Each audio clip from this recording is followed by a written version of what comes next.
বিসমিল্লাহির রহমানির রহিম। আসসালামু আলাইকুম। আমার নতুন আরেকটা ভিডিওতে আপনাদেরকে ওয়েলকাম জানাচ্ছি। আশা করছি আমার আজকের ভিডিওটা ভালো লাগবে।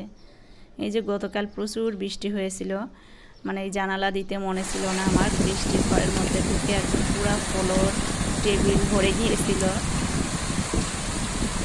এই যে দেখুন কতটা পানি এখানে জমে গেছে। এই যে মাছ নিয়ে আসছিল বাজার থেকে, তো এই মাছগুলো আমি এখন কেটে পরিষ্কার করব।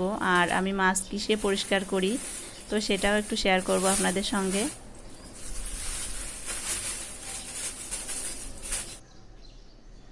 এই যে একটা মাটির মালসা, এই মালসাটাতেই আমি মাছ পরিষ্কার করি। আর হাতের মধ্যে একটা পলিথিন নিয়ে নিলাম, তার কারণ এই মালসাতে মাছ ধুতে গেলে হাতের নখ ক্ষয় হয়ে যায়, এই কারণে আমি এই পলিথিনটা হাতের মধ্যে ইউজ করি। তো আমার এই মালসাটাতে খুব তাড়াতাড়ি, মানে কম পরিশ্রমেই মাছ পরিষ্কার করা হয়ে যায়। আর এই যে বড় মাছ নিয়ে আসছিল দুইটা, এই মাছ দুইটাও আমি এখন কেটে নিচ্ছি। তো বেশিরভাগ মাছই আমি বাসায় কাটি, আর যখন একদম পারি না, মানে শরীর অসুস্থ থাকে, তখন বড় মাছগুলো বাইরে থেকে কেটে নিয়ে আসে। আমি বাসায় মাছ কাটি কারণ আমার নিজের পছন্দ মতো আমি কেটে নিতে পারি, এই কারণে আর কি বেশিরভাগ সময়ে আমি বাসায় মাছ কাটি নিজেই।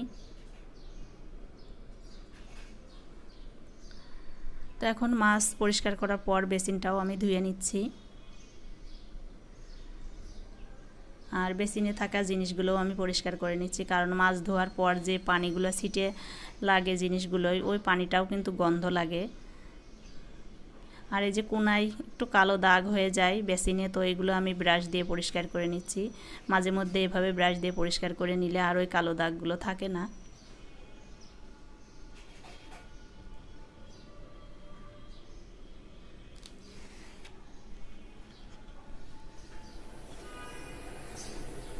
আর আমি যে বাইন মাছগুলো কাটলাম, ওই মাছ দিয়ে আমি এই তরকারিটা ঝোল করব, ধুন্দুল আর আলু দিয়ে ঝোল করব।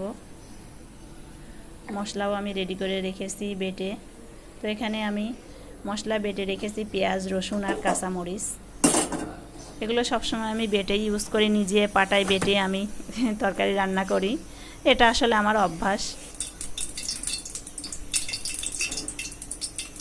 আর এখানে আমি গুঁড়া মশলা ইউজ করেছি, একটু মরিচ গুঁড়া দিয়েছি, লবণ, হলুদ আর একটু ধনে গুঁড়া। আর এই মশলার মধ্যে আমি মাছগুলো কষিয়ে নিব। মাছগুলো আমি আলাদাভাবে কষাচ্ছি না। তো আমাদের বাড়িতে মা কিন্তু আলাদাভাবে মাছ আসিরা আলাদাভাবে মাছটা কষায় আলাদা মশলা দিয়ে, তো ওই তরকারিটার স্বাদ কিন্তু অনেক আলাদা, একটু হলেও বেশি। আমরা কিন্তু আসলে সময় বাঁচানোর জন্য, তাড়াতাড়ি করার জন্য ওইভাবে করি না। এই জন্য আমাদের রান্না আর মাছ আসিদের রান্না কিন্তু সবসময়ই পার্থক্য থাকে ওইখানেই, কারণ আমরা সব কিছু সময় বাঁচানোর জন্য, তাড়াতাড়ি করার জন্য আসলে এইভাবে করি, কিন্তু স্বাদটা ওই রকম হয় না, এই কারণেই। আর এই যে তরকারি কষানোর পরে আমি মাছটা দিয়ে দিয়েছি ঝোলের পানি দেওয়ার আগে, কারণ বাইন মাছটা একটু শক্ত থাকে, এই জন্য একটু আগে দিলেই ভালো হয়। আর সবশেষে আমি একটু জিরা গুঁড়া দিয়ে দিলাম। এই যে আমার তরকারিটা রান্না শেষ। আর ধুন্দুল তরকারি সবসময় তাড়াতাড়ি রান্না হয়। এখন আমি বিকালে নাস্তার জন্য একটা মিষ্টি রেসিপি তৈরি করব পাউরুটি দিয়ে। একদম কম সময়ে এই রেসিপিটা তৈরি করা যায়। এখানে আমি আধা লিটার দুধ নিয়ে নিলাম আর সামান্য একটু লবণ দিয়ে দিলাম। তো যে কোনো মিষ্টি রেসিপিতে একটু লবণ দিলে আমার কাছে মনে হয় যে ভালো লাগে, এই জন্য আর কি। আর এখানে আমি একটা তেজপাতা, 2 পিস দারুচিনি আর একটা এলাচ দিয়ে দিলাম একটু ফ্লেভারের জন্য।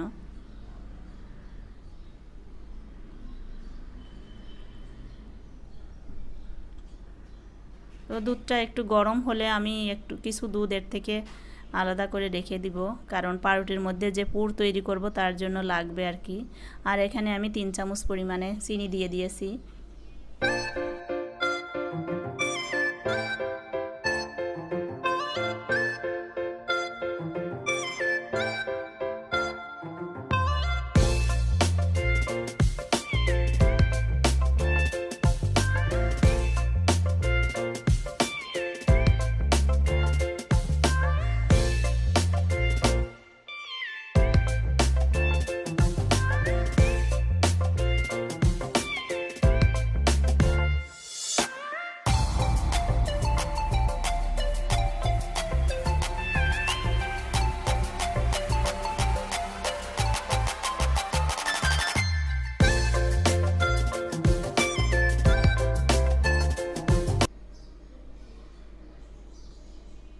তো সবটুকু দুধ আমার জারের মধ্যে ধরেনি, বাকি যেটুকু ছিল ওটুকু আমি রান্নার কাজ ইউজ করব।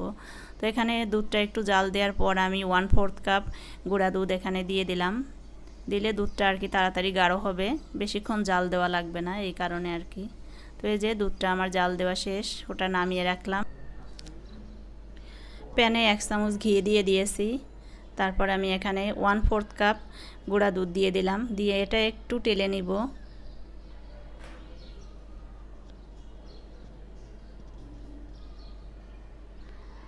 এরপর আমি যে দুধটা রেখে দিয়েছিলাম ওটা দিয়ে দিলাম, দিয়ে অনবরত নাড়তে হবে, নইলে এক জায়গায় দলা পাকিয়ে যাবে। এই যে এই পর্যায়ে আমি এখন নামিয়ে নিব, এর থেকে আর বেশি শুকাবো না, কারণ বেশি শুকাতে গেলে এটা শক্ত হয়ে যাবে। আর এই যে এখানে আমি 9 পিস পাউরুটি নিয়েছি।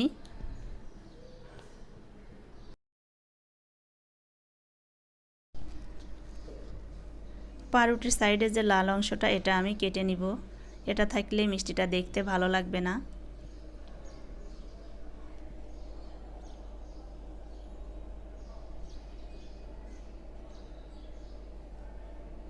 আর এখন আমি একটা বেলুনের সাহায্যে এটা একটু বেলে নিব।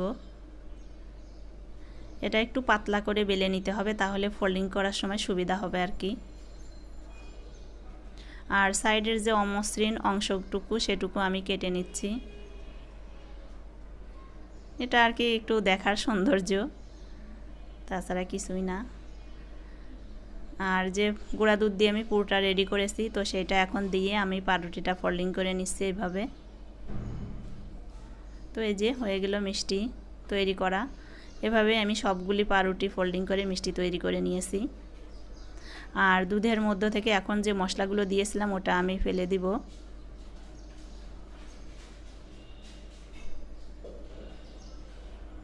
আর এই দুধটা কিন্তু অবশ্যই ঠান্ডা করে নিতে হবে। গরম দুধ যদি এই মিষ্টিতে ইউজ করা হয়, পাউরুটির উপরে দেওয়া হয়, তাহলে পাউরুটিটা একদম গলে যাবে আগে থেকেই।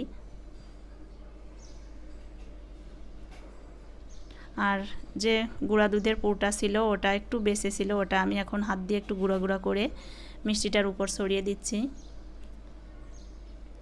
এই মিষ্টিটা এখন আমি ফ্রিজে রেখে দেব 1 ঘন্টা থেকে আধা ঘন্টার জন্য। তো আমার মিষ্টিটা আমি আধা ঘন্টা রাখতে পারিনি, তার আগেই জিসান কোচিং থেকে এসে বের করে নিয়ে আসে।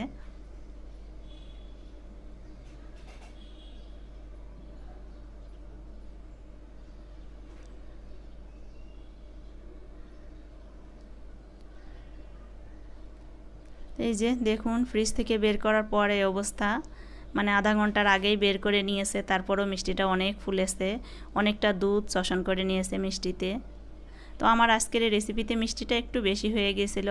আর তাছাড়া আমার পরিবারে ওরা মিষ্টি খুবই কম খায়, যে কোনো মিষ্টি রেসিপি তৈরি করতে হলে একদম হালকা মিষ্টি দিতে হয়, ওরা বেশি মিষ্টি খায় না। এখন আমি ওদেরকে খেতে দিব, তার জন্য বাটিতে তুলে নিচ্ছি। আর ওরা একটু এক্সাইটেড, কারণ এই রেসিপিটা আমি আজকে ফার্স্ট তৈরি করেছি, এই জন্য আর কি। তো যাই হোক, আমার আজকের ভিডিওটা কেমন লাগলো কমেন্ট করে জানাবেন। আর যদি ভালো লাগে, একটু উপকারে আসে, তাহলে প্লিজ একটা লাইক দিয়ে দিবেন। ভালো থাকবেন সবাই, আমার জন্য দোয়া করবেন। খোদা হাফেজ।